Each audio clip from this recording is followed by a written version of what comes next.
So you got a good Robin Williams story when you first saw, when you were working with him, or you're on the same, I guess, night card with him, whatever you want to call it? Robin was brilliant. Robin could just blow away the room, and he even showed up in Toronto. You know, I started up from Toronto, Canada, and you know, I started this whole thing on a dare. Somebody dared me to get on stage. I wasn't a dancer. This is in the mid '70s, mid to late '70s, when disco was still happening. Sure. You know, and then I think that the next iteration of people going out was stand-up. There was this comedy boom. So we heard about this young guy from the San Francisco, the Bay Area, and he was just blowing up all at once. So he would come to the Yuck Yucks or wherever he was. I saw him at the Comedy Store and worked with him many times and did, you know, comic relief.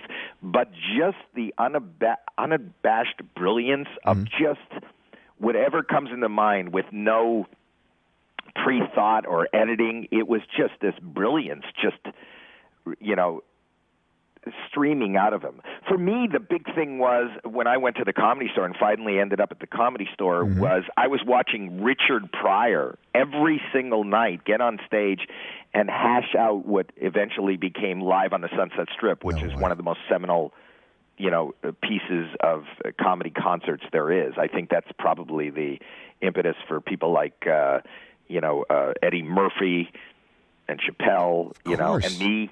You know, I don't think, but he was the first guy that I was aware that went on stage, talked about real things that are probably pretty dark, and made an audience who comes from, I would imagine, a very different world, and made them laugh. He was still bandaged on stage. He had just got out of the hospital after that horrible freebasing accident, where, I don't... No, it nearly killed him. Nearly killed him. He was running down the street. He was the first guy to do that joke. He did it on stage. He got up on stage with the bandages, and people, you probably have a younger audience than this, but they probably wouldn't remember this joke, but you used to light a match and then move the match along in front of you. You go, what is this? Oh, it's Richard Pryor running down the street. You know, he did that.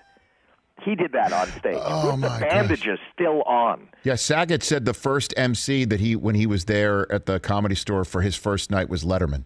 Letterman was MC. Yeah, Letterman was my MC too. Yes. Wow. Letterman was, and he was, he had just driven out. He was just a weatherman before that. And then I became, I opened for him a little bit. Hey, you watched all the way to the end. Thanks for that. Watch more right here.